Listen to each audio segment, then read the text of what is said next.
যে বিশ্ববিদ্যালয়ের প্রশাসন শিক্ষার্থীদের জন্য নয়, তাদেরকে আমাদের কোনো প্রয়োজন নেই। নীরা মাহাজাবিন নিমো তিনি আত্মমনোনয়নের পথ বেছে নিয়েছেন, সেই বিষয়টাই নিয়ে আমাদেরকে দাবি জানাতে হচ্ছে, এখানে আসতে হচ্ছে। এটা আমাদের জন্য অত্যন্ত কষ্টকর একটি বিষয়। আমরা বিশ্ববিদ্যালয় প্রশাসনের নিকট থেকে এখন পর্যন্ত কোনো দৃশ্যমান পদক্ষেপ লক্ষ্য করছি না। যে বিশ্ববিদ্যালয় শিক্ষার্থীদের জন্য নয়, যে বিশ্ববিদ্যালয় প্রশাসন শিক্ষার্থীদের জন্য নয়, তাদেরকে আমাদের কোনো প্রয়োজন নেই। যদি তারা আমাদের শিক্ষার্থীর যে ঘটনাটি ঘটেছে এর বিষয়ে সুষ্ঠু তদন্ত সাপেক্ষে অতি দ্রুত কার্যকর পদক্ষেপ নিতে না পারে, তাহলে আমরা শিক্ষার্থীরা যে আন্দোলনের সাথে তারা যে ঘোষণা করেছে সে লড়াই আমরা চালিয়ে যাব।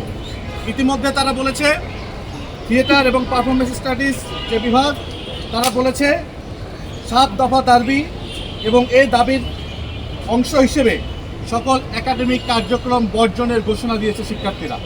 আমরা ঢাকা বিশ্ববিদ্যালয় কেন্দ্রীয় ছাত্র সংসদ ডাকসুর পক্ষ থেকে শিক্ষার্থীদের এই দাবির সাথে আমরা সংহতি জানাচ্ছি এবং যে 7 দফার যে দাবি রয়েছে এই দাবির প্রত্যেকটি বিশ্ববিদ্যালয় প্রশাসন মানবে এবং অভিযুক্ত যে শিক্ষক সুদীপ চক্রবর্তী তাকে অতি শীঘ্রই আইনের আওতায় নিয়ে আসতে হবে সুষ্ঠু তদন্তের মাধ্যমে।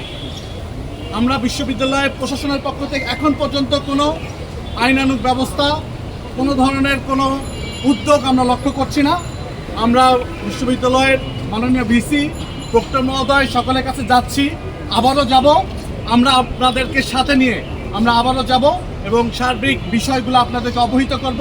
আমরা আশা রাখবো যে অভিযুক্ত শিক্ষক সুদীপ চক্রবর্তী তাকে সকল ক্লাস পরীক্ষা থেকে বাইরে রেখে তাকে আইনের আওতায় নিয়ে আসতে হবে সুষ্ঠু তদন্তের মাধ্যমে এবং প্রত্যেকটি বিষয় আপনাদেরকে অবহিত করা হবে।